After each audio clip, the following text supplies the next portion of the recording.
மாலை நேர மௌனம்.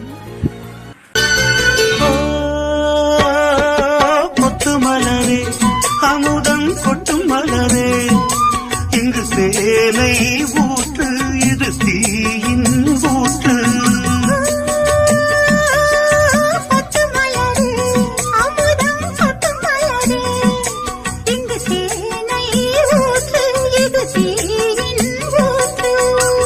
உள்ளிருக்கும் வேர்வை வந்து நீர் வார்க்கும்,